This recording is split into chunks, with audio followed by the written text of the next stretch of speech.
Aire frío. H. P. Lovecraft.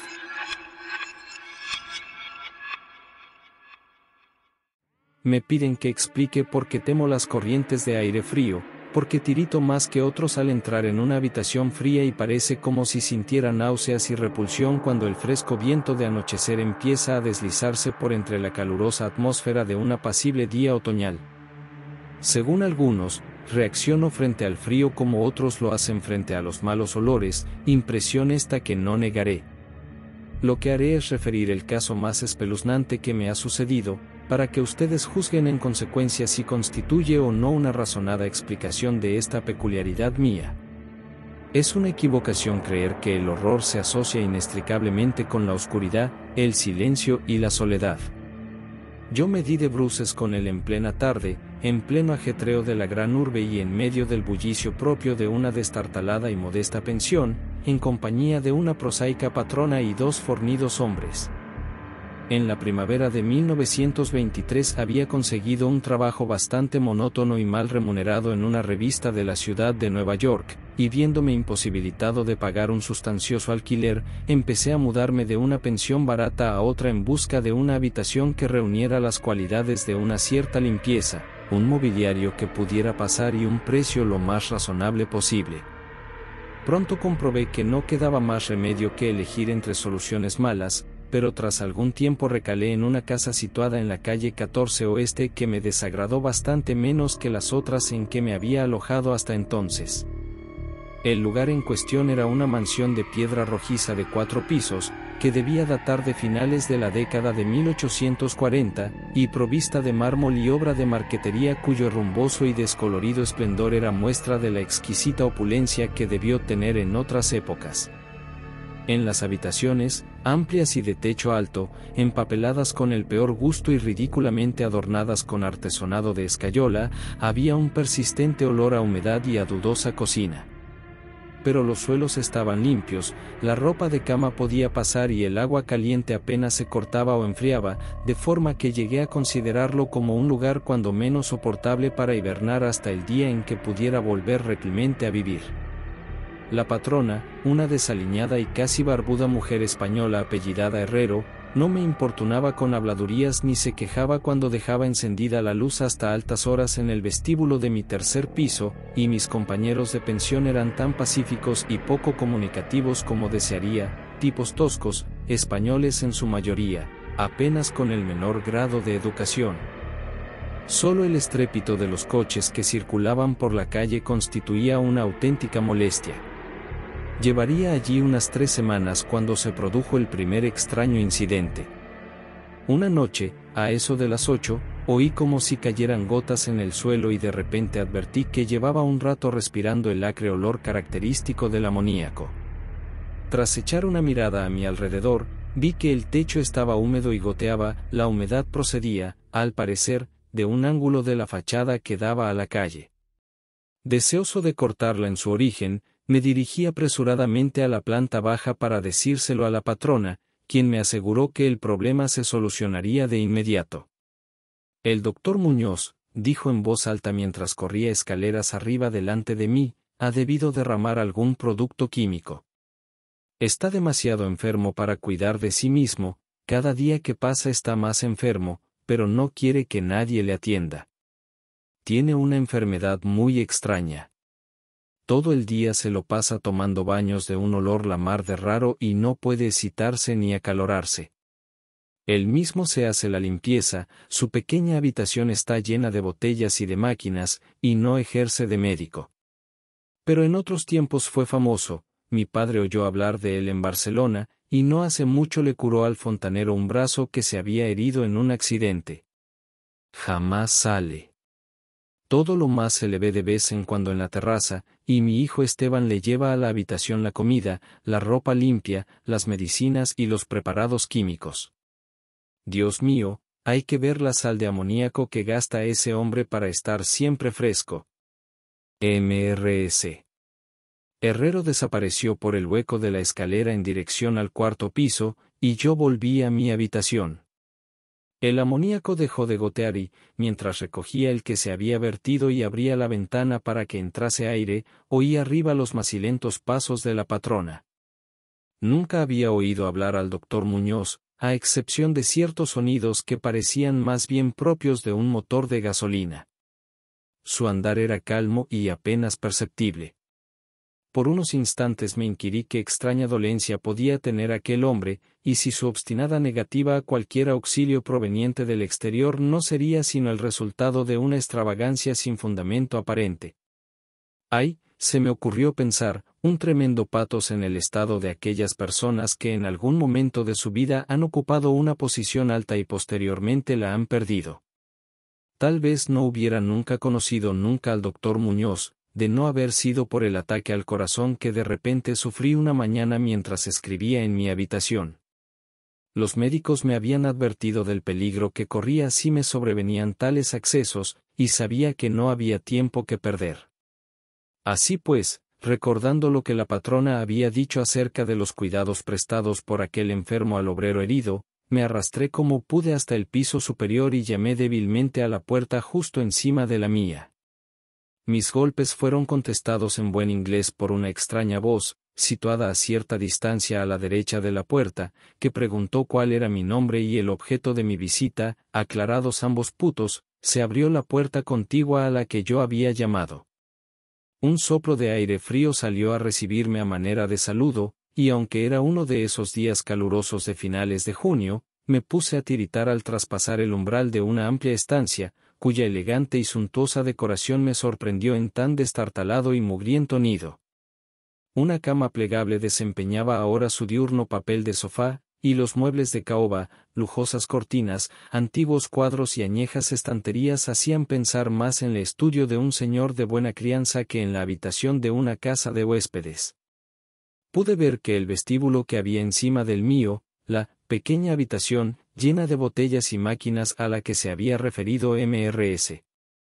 Herrero, no era sino el laboratorio del doctor, y que la principal habitación era la espaciosa pieza contigua a este cuyos confortables nichos y amplio cuarto de baño le permitían ocultar todos los aparadores y engorrosos ingenios utilitarios.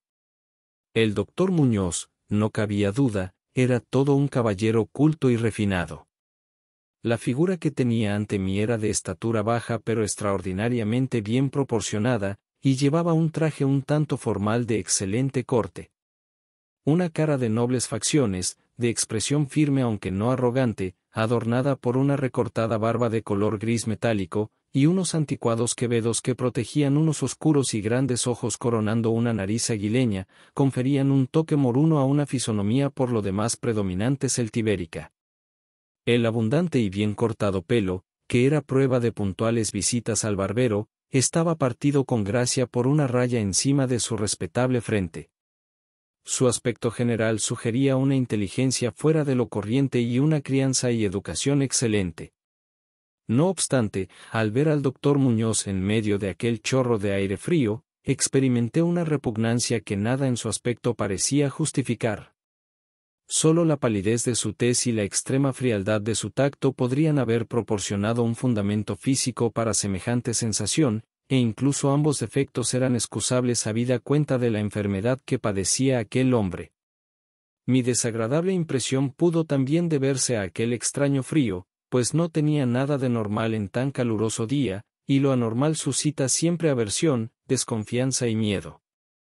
Pero la repugnancia cedió pronto paso a la admiración, pues las extraordinarias dotes de aquel singular médico se pusieron al punto de manifiesto a pesar de aquellas heladas y temblorosas manos por las que parecía no circular sangre.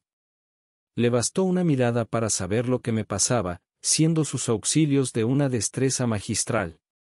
Al tiempo, me tranquilizaba con una voz finamente modulada, aunque extrañamente hueca y carente de todo timbre, diciéndome que él era el más implacable enemigo de la muerte, y que había gastado su fortuna personal y perdido a todos sus amigos por dedicarse toda su vida a extraños experimentos para hallar la forma de detener y extirpar la muerte.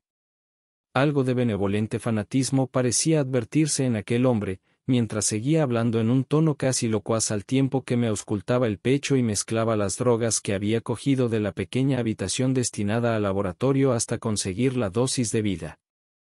Evidentemente, la compañía de un hombre educado debió parecerle una rara novedad en aquel miserable antro, de ahí que se lanzara a hablar más de lo acostumbrado a medida que rememoraba tiempos mejores.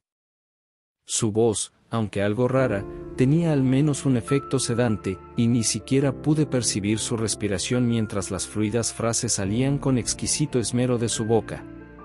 Trató de distraerme de mis preocupaciones hablándome de sus teorías y experimentos, y recuerdo con qué tacto me consoló acerca de mi frágil corazón insistiendo en que la voluntad y la conciencia son más fuertes que la vida orgánica misma. Decía que si lograba mantenerse saludable y en buen estado el cuerpo, se podía, mediante el esforzamiento científico de la voluntad y la conciencia, conservar una especie de vida nerviosa, cualesquiera que fuesen los graves defectos, disminuciones o incluso ausencias de órganos específicos que se sufrieran. Algún día, me dijo medio en broma, me enseñaría cómo vivir, o, al menos, llevar una cierta existencia consciente, sin corazón. Por su parte, sufría de una serie de dolencias que le obligaban a seguir un régimen muy estricto, que incluía la necesidad de estar expuesto constantemente al frío. Cualquier aumento apreciable de la temperatura podía, caso de prolongarse, afectarle fatalmente, y había logrado mantener el frío que reinaba en su estancia, de unos 11 a 12 grados, gracias a un sistema absorbente de enfriamiento por amoníaco, cuyas bombas eran accionadas por el motor de gasolina que con tanta frecuencia oía desde mi habitación situada justo debajo. Recuperado del ataque en un tiempo extraordinariamente breve, salí de aquel lugar helado convertido en ferviente discípulo y devoto del genial recluso. A partir de ese día, le hice frecuentes visitas siempre con el abrigo puesto. Le escuchaba atentamente mientras hablaba de secretas investigaciones y resultados casi escalofriantes, y un estremecimiento se apoderó de mí al examinar los singulares y sorprendentes volúmenes antiguos que se alineaban en las estanterías de su biblioteca. Debo añadir que me encontraba ya casi completamente curado de mi dolencia, gracias a sus acertados remedios. Al parecer, el doctor Muñoz no desdeñaba los conjuros de los medievalistas, pues creía que aquellas fórmulas crípticas contenían raros estímulos psicológicos que bien podrían tener efectos indecibles sobre la sustancia de un sistema nervioso en el que ya no se dieran pulsaciones orgánicas. Me impresionó grandemente lo que me contó del anciano doctor Torres, de Valencia, con quien realizó sus primeros experimentos y que le atendió a él en el curso de la grave enfermedad que padeció 18 años atrás, y de la que procedían sus actuales trastornos, al poco tiempo de salvar a su colega. El anciano médico sucumbió víctima de la gran tensión nerviosa a que se vio sometido, pues el doctor Muñoz me susurró claramente al oído, aunque no con detalle, que los métodos de curación empleados habían sido de todo punto excepcionales, con terapéuticas que no serían seguramente del agrado de los galenos de cuño tradicional y conservador. A medida que transcurrían las semanas, observé con dolor que el aspecto físico de mi amigo iba desmejorándose, lenta pero irreversiblemente, tal como me había dicho Mrs. Herrero. Se intensificó el lívido aspecto de su semblante, su voz se hizo más hueca e indistinta, sus movimientos musculares perdían coordinación de día en día y su cerebro y voluntad desplegaban menos flexibilidad e iniciativa.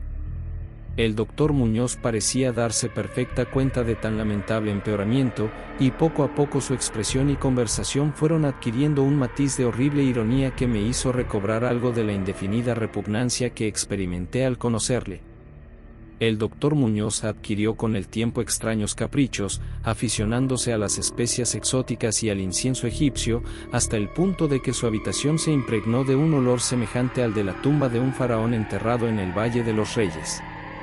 Al mismo tiempo, su necesidad de aire frío fue en aumento, y, con mi ayuda, amplió los conductos de amoníaco de su habitación y transformó las bombas y sistemas de alimentación de la máquina de refrigeración hasta lograr que la temperatura descendiera a un punto entre 1 y 4 grados, y, finalmente, incluso a 2 bajo cero, el cuarto de baño y el laboratorio conservaban una temperatura algo más alta, a fin de que el agua no se helara y pudieran darse los procesos químicos.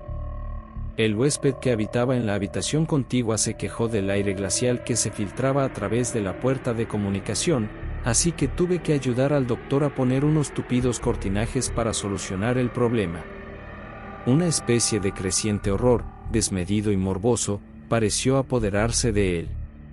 No cesaba de hablar de la muerte, pero estallaba en sordas risas cuando, en el curso de la conversación, se aludía con suma delicadeza a cosas como los preparativos para el entierro o los funerales. Con el tiempo, el doctor acabó convirtiéndose en una desconcertante y hasta desagradable compañía. Pero, en mi gratitud por haberme curado, no podía abandonarle en manos de los extraños que le rodeaban, así que tuve buen cuidado de limpiar su habitación y atenderle en sus necesidades cotidianas, embutido en un grueso gabán que me compré especialmente para tal fin. Asimismo, le hacía el grueso de sus compras, aunque no salía de mi estupor ante algunos de los artículos que me encargaba comprar en las farmacias y almacenes de productos químicos. Una creciente e indefinible atmósfera de pánico parecía desprenderse de su estancia. La casa entera, como ya he dicho, despedía un olor a humedad, pero el olor de las habitaciones del doctor Muñoz era aún peor, y, no obstante las especias, el incienso y el acre perfume de los productos químicos de los ahora incesantes baños, que insistía en tomar sin ayuda alguna, comprendí que aquel olor debía guardar relación con su enfermedad, y me estremecí al pensar cuál podría ser. Mrs. Herrero se santiguaba cada vez que se cruzaba con él, y finalmente lo abandonó por entero en mis manos, no dejando siquiera que su hijo Esteban siguiese haciéndole los recados.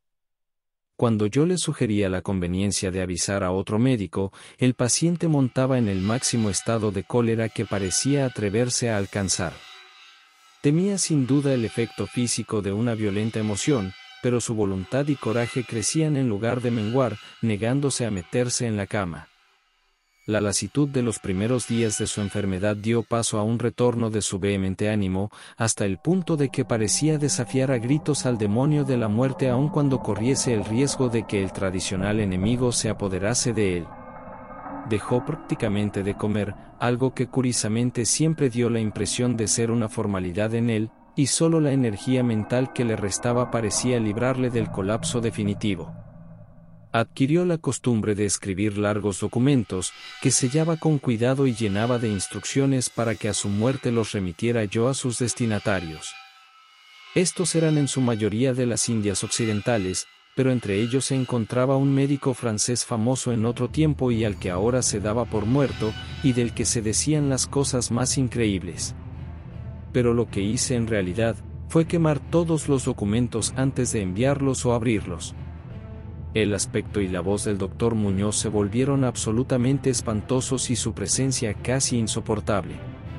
Un día de septiembre, una inesperada mirada suscitó una crisis epiléptica en un hombre que había venido a reparar la lámpara eléctrica de su mesa de trabajo, ataque del que se recuperó gracias a las indicaciones del doctor mientras se mantenía lejos de su vista.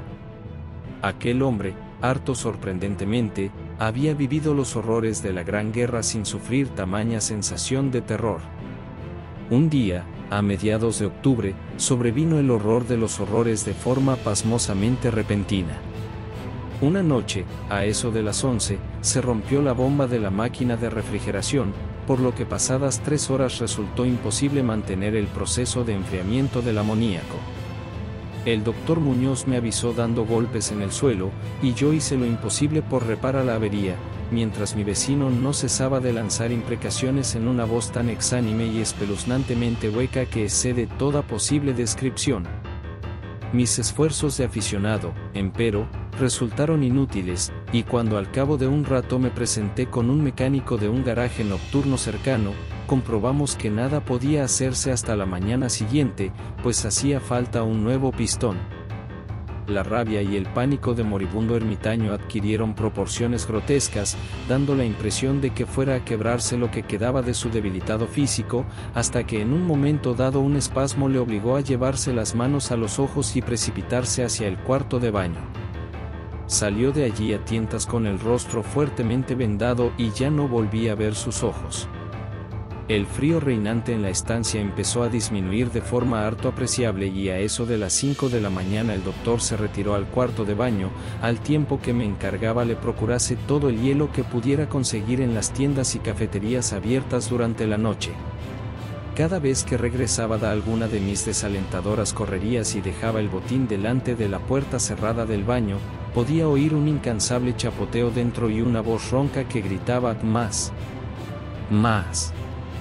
Finalmente, amaneció un caluroso día, y las tiendas fueron abriendo una tras otra. Le pedí a Esteban que me ayudara en la búsqueda del hielo mientras yo me encargaba de conseguir el pistón. Pero, siguiendo las órdenes de su madre, el muchacho se negó en redondo. En última instancia, contraté los servicios de un haragán de aspecto zarrapastroso a quien encontré en la esquina de la 8ª Avenida, a fin de que le subiera al paciente hielo de una pequeña tienda en que le presenté, mientras yo me entregaba con la mayor diligencia a la tarea de encontrar un pistón para la bomba y conseguir los servicios de unos obreros competentes que lo instalaran. La tarea parecía interminable, y casi llegué a montar tan en cólera como mi ermitaño vecino al ver cómo transcurrían las horas yendo de acá para allá sin aliento y sin ingerir alimento alguno, tras mucho telefonear en vano e ir de un lado a otro en metro y automóvil. Serían las 12 cuando muy lejos del centro encontré un almacén de repuestos donde tenían lo que buscaba, y aproximadamente hora y media después llegaba a la pensión con el instrumental necesario y 2 fornidos y avesados mecánicos. Había hecho todo lo que estaba en mi mano, y solo me quedaba esperar que llegase a tiempo. Sin embargo, un indecible terror me había precedido. La casa estaba totalmente alborotada, y por encima del incesante parloteo de las atemorizadas voces pude oír a un hombre que rezaba con profunda voz debajo. Algo diabólico flotaba en el ambiente, y los huéspedes pasaban las cuentas de sus rosarios al llegar hasta ellos el olor que salía por debajo de la atrancada puerta del doctor.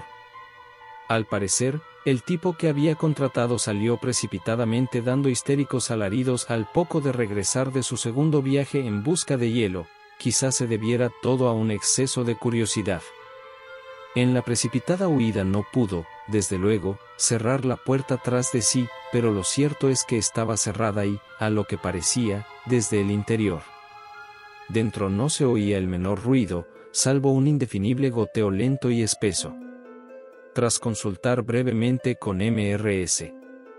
Herrero y los obreros, no obstante el miedo que me tenía atenazado, opiné que lo mejor sería forzar la puerta, pero la patrona halló el modo de hacer girar la llave desde el exterior sirviéndose de un artilugio de alambre.